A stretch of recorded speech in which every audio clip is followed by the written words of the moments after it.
Olá, pessoal. Vamos retomar. Bom, estamos analisando as ações de controle concentrado abstrato de constitucionalidade. ADI, ADC, ADO e ADPF. Começamos no estudo da ADI. Analisamos em relação à ADI. Conceito, finalidade, fundamento constitucional, fundamento legal. Vimos ainda parâmetro de controle, objeto de controle, legitimados, manifestação do AGU, manifestação do Procurador-Geral da República. Agora a gente vai começar a analisar medida cautelar em ADI. A cautelar em ADI, ela tem previsão tanto na Constituição como na legislação de regência. Então a cautelar, ela tem fundamento constitucional e fundamento legal. Na Constituição, artigo 102, inciso 1, a linha P, diz lá: compete ao Supremo Tribunal Federal, principalmente a guarda da Constituição, cabendo-lhe, inciso 1, processar e julgar originariamente, a linha P, os pedidos de medida cautelar nas ações diretas de inconstitucionalidade. Então, a cautelar em ADI, ela tem fundamento constitucional, mas também tem fundamento legal. Olha lá o que diz a Lei 9868/99, artigo 10. Salvo no período de recesso, a medida cautelar, na ação direta, será concedida por decisão da maioria absoluta dos membros do tribunal, observado o disposto no artigo 22, após audiência dos órgãos ou autoridades dos quais emanou a lei ou o ato normativo impugnado, que deverão pronunciar-se no prazo de 5 dias. Grife, após audiência dos órgãos ou autoridades, e faça uma remissão ao parágrafo 3º do mesmo artigo. A gente já vai chegar a ele, tá?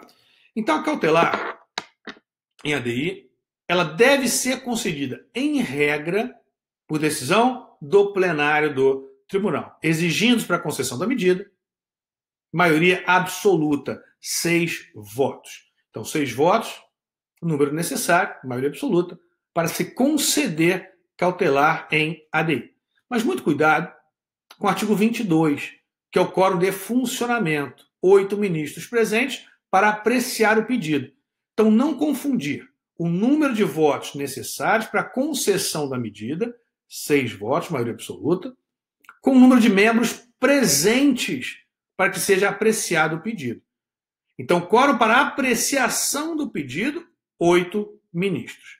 O quórum para a concessão da medida, maioria absoluta, 6 votos. A regra, portanto, como eu disse, é que a medida seja concedida por decisão de maioria absoluta dos membros do tribunal, por decisão do pleno do tribunal. Excepcionalmente, admite-se concessão de medida cautelar por decisão monocrática, em período de recesso. Mas isso é exceção, porque a decisão tem que ser do tribunal. Você tem ali um tribunal. Os ministros, portanto, isoladamente, não representam necessariamente a vontade do tribunal. Para você representar a vontade do tribunal, você tem que ter, no mínimo, decisão de maioria absoluta. Aí você representa a vontade do tribunal. Então, para suspender a eficácia de uma lei ou ato normativo, editado pelo Poder Legislativo, eventualmente, com sanção do presidente, ou até mesmo editado pelo presidente da República, caso de medida provisória, é necessário que essa cautelar seja fruto de uma decisão do STF, e não de um ministro do STF isoladamente. Então, a decisão ela tem que refletir o entendimento do tribunal. E se ela tem que refletir o entendimento do tribunal, a decisão tem que se dar por maioria absoluta. Tem que se dar pelo plenário do STF. Então, o quórum exigido para a concessão da medida é de maioria absoluta dos membros do tribunal, dos ministros do STF, porque a maioria absoluta vai refletir o entendimento do tribunal. Excepcionalmente, como eu disse, é exceção, em caso de recesso, onde você não pode, naquele momento, reunir os membros do tribunal, porque você está em período de recesso, e é uma situação de urgência que justifique a concessão da medida, abre-se a possibilidade, como eu disse, excepcional, de concessão de cautelar monocraticamente, por decisão, portanto, monocrática. Mas isso é exceção, como dito. Então, quórum para concessão, maioria absoluta. Quórum de funcionamento para apreciação, 8 ministros. Excepcionalmente, é possível decisão monocrática em período de recesso, onde você não tem todos os membros reunidos, tá? Desde que justificado pela urgência, que você não pode aguardar a reunião do plenário. Diz ainda a lei que é necessário que se ouça, portanto, é necessária a manifestação dos responsáveis pela edição do ato. Então, os responsáveis pela edição do ato têm que se manifestar. Por que eles têm que se manifestar? Porque eles que editaram o ato. Eles vão expor, portanto, as razões que levaram à edição daquele ato que agora é contestado. Então, tem que ser ouvidos os responsáveis, como dito, pela edição do ato, o legislativo, eventualmente também o presidente da República. Essa manifestação deve se dar no prazo de 5 dias, conforme disposto no artigo 10 caput. Excepcionalmente, pode ser dispensada essa manifestação em conformidade com o parágrafo 3º do mesmo artigo 10, diz lá. Em caso de excepcional urgência, o tribunal poderá deferir medida cautelar sem audiência dos órgãos ou das autoridades dos quais emanou a lei ou ato normativo impugnado. Então, excepcionalmente, pode ser dispensada essa manifestação. Então, havendo pedido de medida cautelar, decisão deve ser em regra do plenário. Desde que presente pelo menos 8 ministros.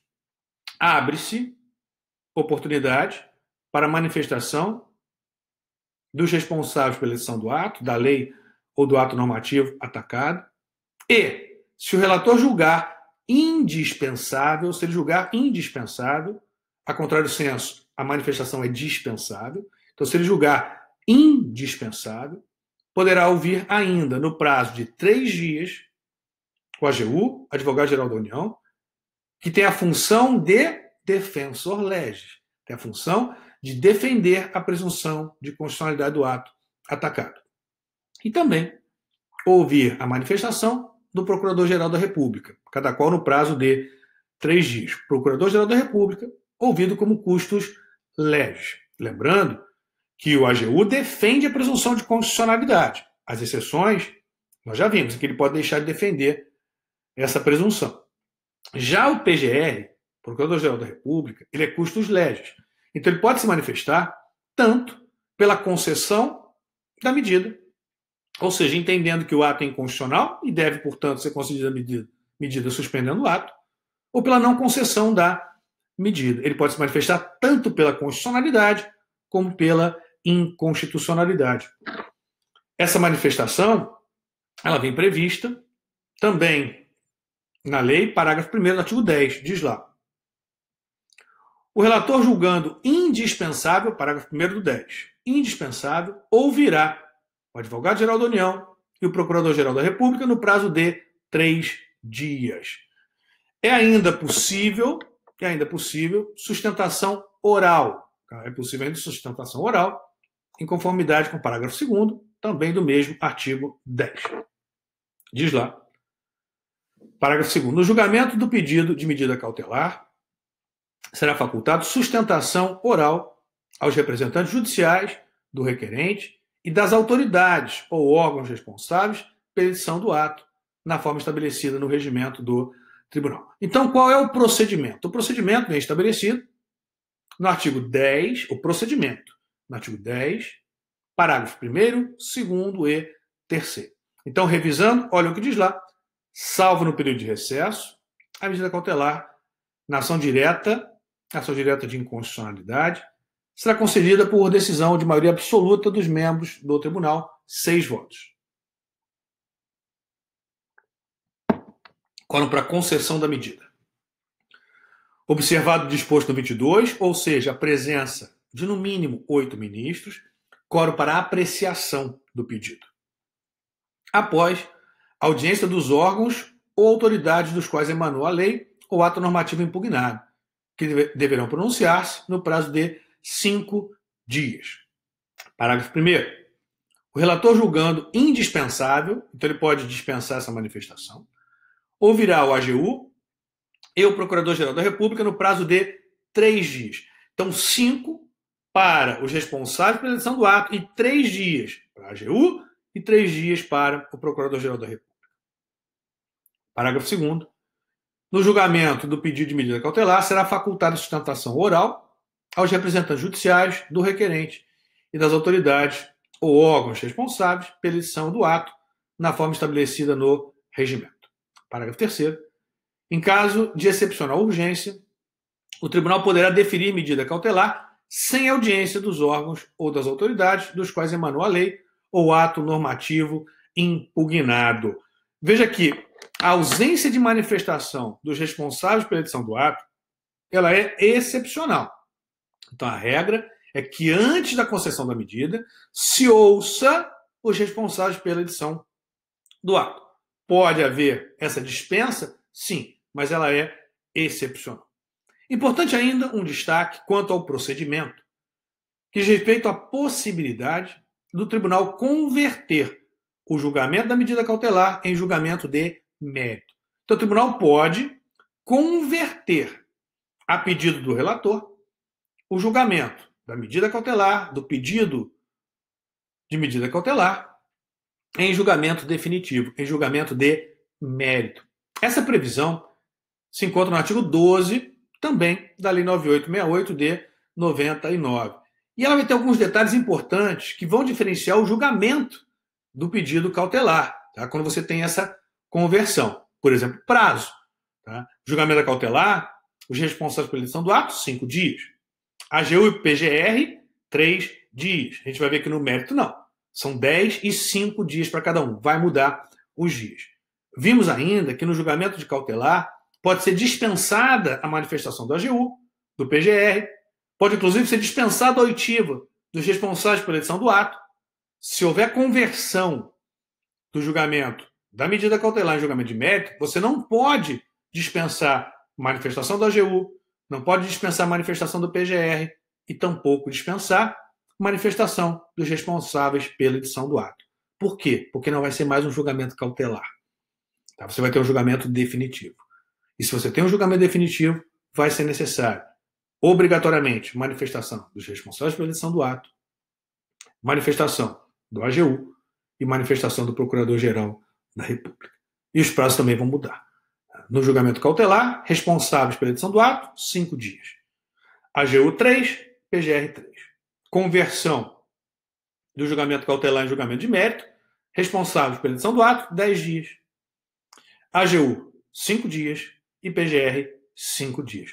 Os prazos vão ser um pouco mais dilatados. Olha como dispõe o artigo 12. Havendo pedido de medida cautelar, o relator, em face da relevância da matéria, de seu especial significado para a ordem social e segurança jurídica, poderá, após prestação de informações, então grife, após prestação de informações. Se não tiver sido prestado, você não pode ter essa conversão. Então, após prestação de informações, no prazo de 10 dias, aqui não mais 5, tá? E a manifestação do AGU e do Procurador-Geral da República, sucessivamente, no prazo de 5 dias, submeter o processo diretamente ao tribunal, que terá a faculdade de julgar definitivamente a ação.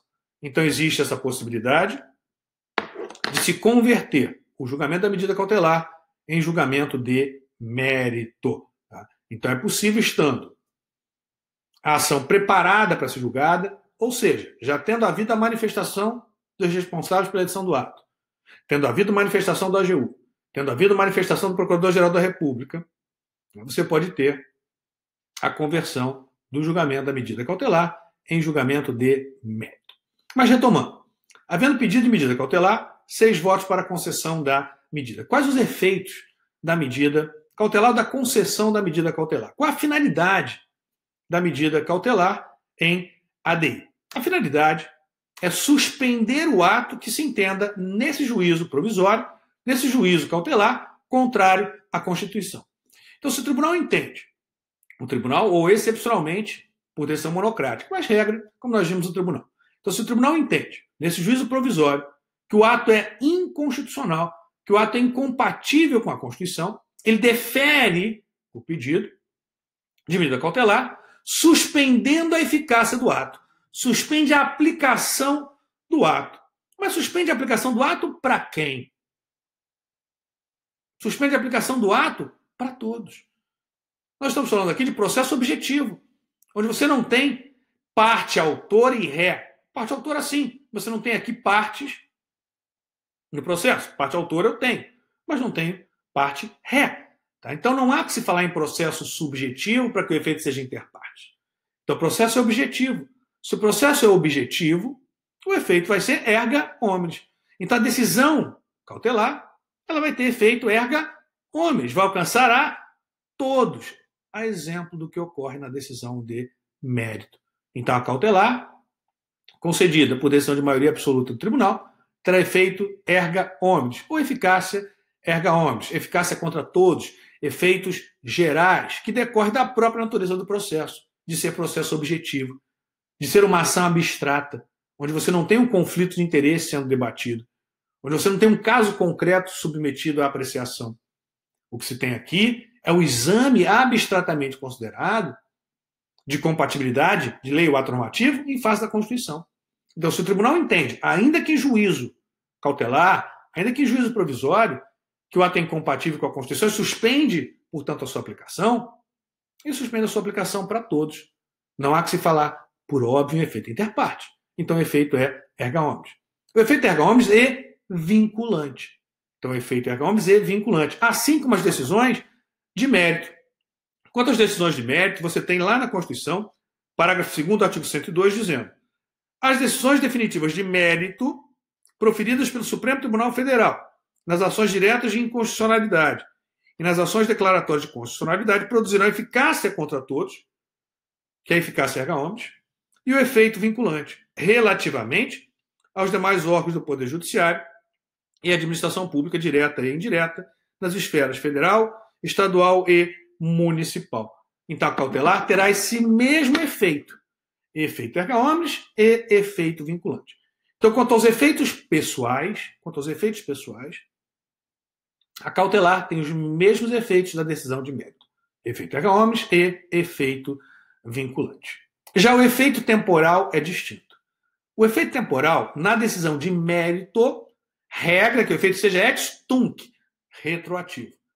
Então, lá no mérito, declarada a inconstitucionalidade, a decisão retroage, eliminando, apagando retroativamente do cenário jurídico tudo que foi produzido com base no ato declarado inconstitucional, desde o momento que o ato foi editado.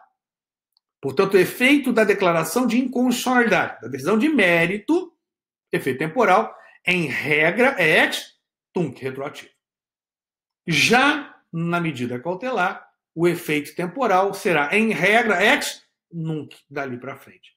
E por que o efeito é ex nunc e não ex tunc, como na decisão de mérito? Em razão da provisoriedade que você tem aqui em relação à medida cautelar. Você tem um juízo provisório. Então, se eu tenho um juízo provisório, em nome da segurança jurídica, não é adequado que eu apague tudo que foi feito com base naquela lei, se eu não tenho ainda um juízo definitivo. Porque você imagina, concede-se a medida cautelar, suspende-se a eficácia do ato. Não pode ser aplicado dali para frente? Ok. Mas apago tudo que já foi feito? Então, se você pagou, por exemplo, um tributo, tá? A sociedade pagou um tributo. O tribunal agora suspende cautelarmente a cobrança desse tributo. Dali para frente eu não posso cobrar mais. Mas o efeito também vai ser retroativo, manda devolver tudo que já pagou nesse juízo provisório, nesse juízo preliminar. Aí o tribunal, quando decide o mérito, não confirma a cautelar, aí manda pagar novamente. Olha que confusão que vai gerar. Então, em razão do juízo ser provisório, em nome da segurança jurídica, o efeito temporal da cautelar é diferente do efeito temporal da decisão de mérito. Na decisão de mérito, como eu disse, o efeito temporal, regra é ex tunc. Pode ser modulado, mas a regra é ex tunc, retroativo. Retroage a decisão desde o nascimento do ato, eliminando tudo que foi produzido com base na lei declarada inconstitucional. Já na cautelar, a regra é que o efeito seja ex nunc.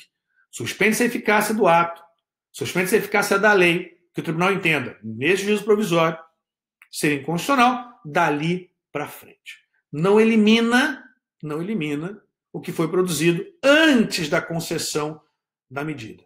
Então, efeito temporal será ex nunc. Efeito pessoal, erga omnes e vinculante. Efeito temporal, regra ex nunc.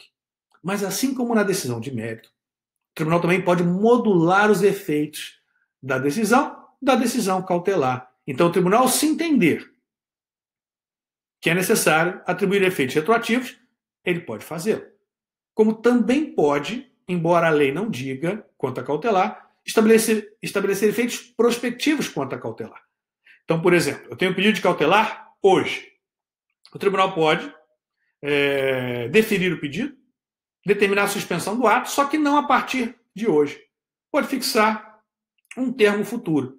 Ou seja, o ato continua eficaz ainda durante um mês, tá? Porque já tem algumas relações ali sendo exercidas com base nessa lei, mas a partir desse mês, desse prazo fixado, dali para frente, suspende-se a eficácia até decisão definitiva. Então pode ser atribuído efeito prospectivo a cautelar, como também pode, por óbvio, ser estabelecido efeito retroativo. É exceção. Tá? Efeito retroativo apagando o que foi produzido com base na norma em decisão cautelar, em decisão ainda liminar. Mas, como eu disse, isso é exceção. Em contraprevisão, também lá na lei. Diz lá, artigo 11, caput e parágrafo. Concedida a medida cautelar, o Supremo Tribunal Federal fará publicar em sessão especial do Diário Oficial da União e do Diário da Justiça da União a parte dispositiva da decisão, no prazo de 10 dias, devendo solicitar informações à autoridade da qual tiver emanado o ato, observando-se no que couber o procedimento estabelecido na seção 1 desse capítulo. Parágrafo 1º. A medida cautelar dotada de eficácia contra todos, é o chamado efeito erga omnes, será concedida com efeito ex nunc. Ex nunc. Então, grife, efeito ex nunc, dali para frente. Salvo se o tribunal entender que deva conceder-lhe eficácia retroativa. Aqui só fala em relação à modulação quanto à eficácia retroativa, mas pode haver também modulação para o futuro. Então é possível que o tribunal module os efeitos temporais da medida cautelar. Regra ex nunc, mas pode haver, desde que haja manifestação expressa do tribunal, pode haver modulação desses efeitos, tanto para atribuição de efeito retroativo à medida, como para atribuição de efeito prospectivo. Mas, como eu disse, a finalidade é suspender a eficácia do ato. Mas apenas suspender a eficácia do ato? Não. Suspende-se a própria vigência do ato. Então, concedida a medida cautelar, o tribunal suspende a própria vigência do ato. O que significa isso? Suspende-se a eficácia do ato, ou seja, o ato não poderá mais ser aplicado enquanto estiver suspenso cautelarmente, mas suspende-se também a própria existência do ato. Por isso que eu disse, suspende-se a própria vigência do ato.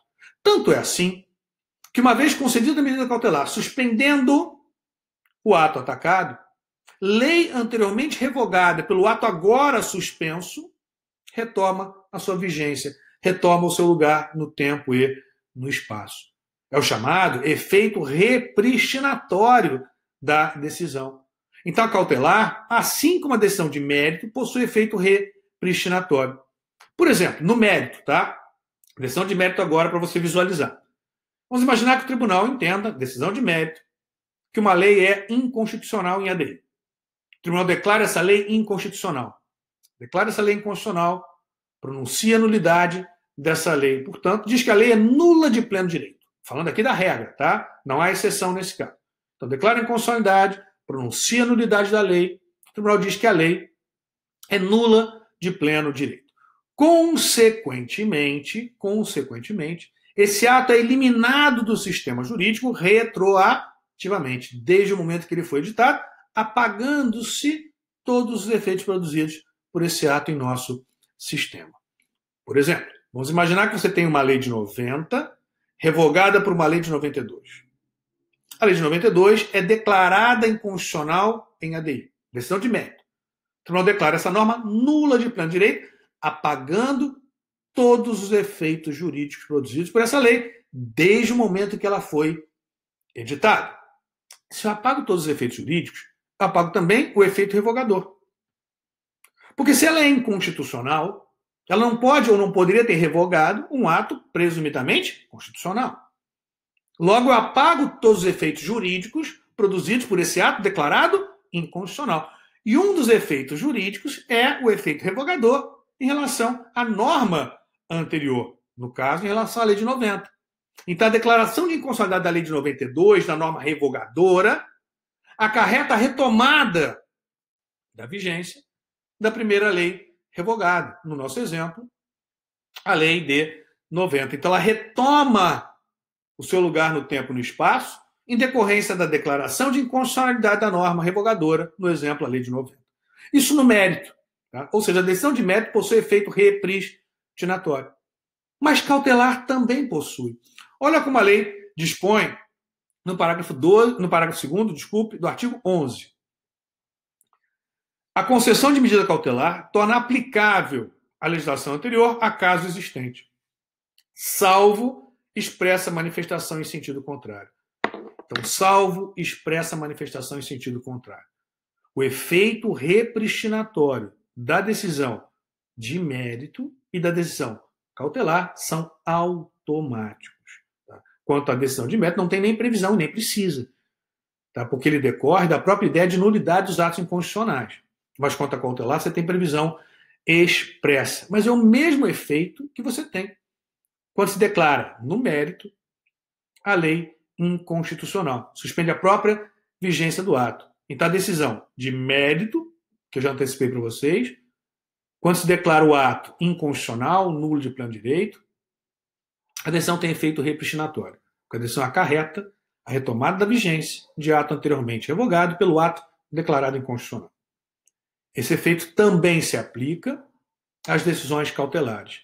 Então, suspensa a própria vigência do ato atacado cautelarmente, essa decisão cautelar acarreta a retomada, a reentrada em vigor de ato anteriormente revogado pelo ato agora suspenso cautelarmente. Então, a cautelar, a decisão cautelar, quando da concessão da medida, tem também efeito repristinatório.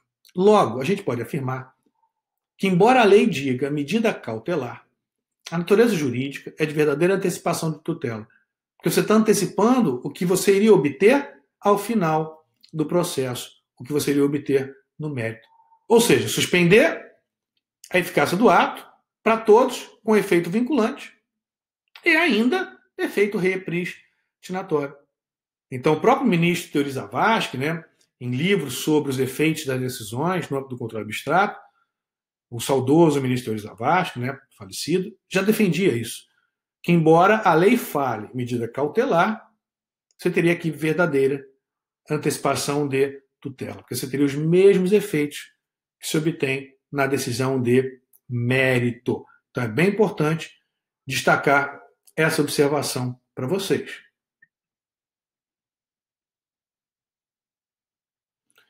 Bom, pessoal,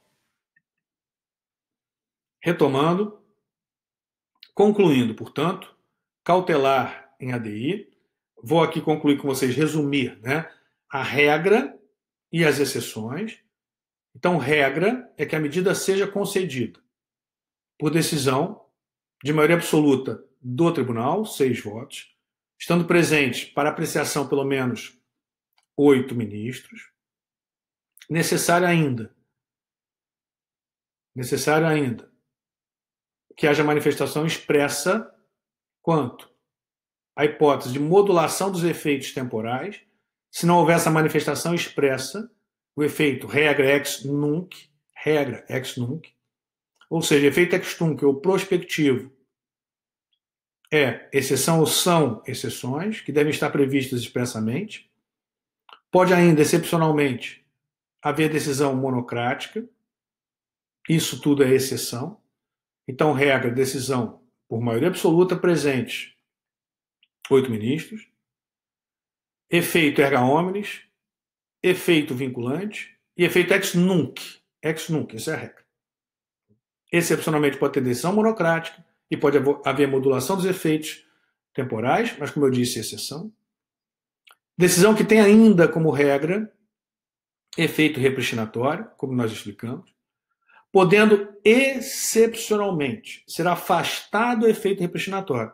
Então, o tribunal ele pode afastar o efeito repristinatório, se ele entender que o ato passível de ter retomada a sua vigência também for incompatível com a Constituição. Então, o tribunal suspende a eficácia do ato atacado, porque entende nesse juízo de cognição sumária, nesse juízo provisório, que o ato é incompatível com a Constituição, suspende a eficácia do ato. Decisão essa que tem efeito repristinatório, acarretando a retomada da vigência de ato anteriormente revogado pelo ato agora suspenso. Mas esse ato anterior pode ser igualmente contrário à Constituição. Então o tribunal pode afastar o efeito repristinatório. O afastamento do efeito repristinatório deve ser expresso, porque o efeito repristinatório é automático. Então o tribunal também pode afastar o efeito repristinatório e impedir a retomada da vigência de ato que tenha sido revogado pelo ato agora suspenso liminarmente. Professor, mas nesse caso você não vai ter nenhum ato regulando o tema? Não, nesse caso você não vai ter nenhum ato regulando o tema. Porque aquele que foi suspenso cautelarmente, o tribunal entende que é contrário à Constituição, ainda que seja nesse juízo provisório. E o tribunal também entende que o ato anteriormente revogado é incompatível com a Constituição. Então o tribunal não pode permitir a reentrada em vigor de um ato igualmente inconstitucional. Porque imagine, ele suspende a eficácia de um ato que ele entende inconstitucional, em decorrência ele permite a retomada da vigência de um ato igualmente inconstitucional? Não faz sentido. Se ele é o guardião da Constituição, se ele protege a Constituição, ele está suspendendo a eficácia de um ato que é incompatível com a Constituição, ele não pode permitir a retomada, a reentrada em vigor de um ato que também é inconstitucional. Então pode ser afastado o efeito repristinatório. Vimos a natureza jurídica da cautelar em ADI, embora a Constituição fale medida cautelar, embora a lei fale medida cautelar, nós teremos aí verdadeira antecipação de tutela. Você tem os mesmos efeitos que você vai obter na decisão de mérito. Ou seja, efeito erga omnes, efeito vinculante, efeito repristinatório. No mérito, óbvio, a decisão é definitiva, mas você, no mérito, elimina o ato do sistema jurídico. Cautelarmente, por não ser definitiva, você suspende a vigência do ato. Tá? Suspende não apenas a eficácia, mas a existência do ato em juízo provisório. Mas é a mesma, são os mesmos efeitos que você vai obter na decisão de mérito, com exceção do efeito temporal. O efeito temporal no mérito ex tunc e cautelar ex nunc. Essa é a diferença essencial. Já o efeito pessoal erga omnes vinculante e o efeito repristinatório, os mesmos, tanto na decisão de mérito como na decisão cautelar. Então a diferença que você tem é quanto ao efeito temporal, exatamente em razão dessa provisoriedade, tá? De você ter uma medida aqui de natureza, né, provisória. Se eu tenho uma medida de natureza provisória, a regra é que eu não elimine o passado, porque eu não tenho uma decisão ainda certa e definitiva. Então o efeito será ex nunc temporal. Essa é regra, mas pode ser modulado. Já na decisão de mérito, você muda. Você já tem aqui um entendimento definitivo, que o ato é inconstitucional, então a decisão vai ter regra, efeito ex tunc, o efeito retroativo, mas que também pode ser modulado. Então vimos cautelar em ADI, a gente fecha esse bloco cautelar em ADI, já voltamos rapidinho, toma uma aguinha e a gente já volta.